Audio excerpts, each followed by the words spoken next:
અમદાવાદીઓ માટે રાહતના સમાચાર છે કે હવે ટ્રાફિકમાંથી સામનો લોકોએ ન કરવો પડે તે માટે તંત્ર દ્વારા ઠેર ઠેર જગ્યા પર બ્રિજ બનાવવામાં આવી રહ્યા છે। જ્યારે શાસ્ત્રી બ્રિજ પાસેથી હેલ્મેટ સહિતના નારણપુરા વિસ્તારમાં જે પસાર થતો એઈસી પાસેનો જે બ્રિજ છે છેલ્લા ઘણા સમયથી બની રહ્યો હતો, પરંતુ મે મહિનામાં આ બ્રિજ ખુલ્લો મૂકવામાં આવશે તેવા એંધાણ જોવા મળી રહ્યા છે। અંદાજિત 90% જેટલું આ બ્રિજની કામગીરી છે તે પૂર્ણ થઈ ચૂકી છે અને 1.50 લાખ લોકોને અહીંયાથી ટ્રાફિકથી રાહત મળવાનો અંદાજ છે તે આંકવામાં આવી રહ્યો છે। મહત્વનું છે કે કરોડોના ખર્ચે આ બ્રિજ છે તે બની રહ્યું છે।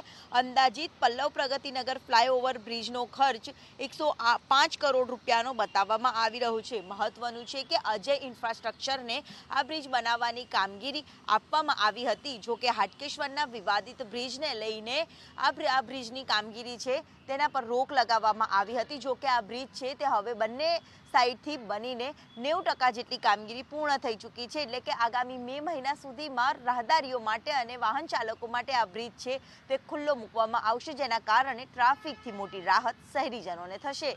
કેમેરામેન મનીષ વાણિયા સાથે દિવ્યા ચૌહાણ, સંદેશ ન્યૂઝ, અમદાવાદ।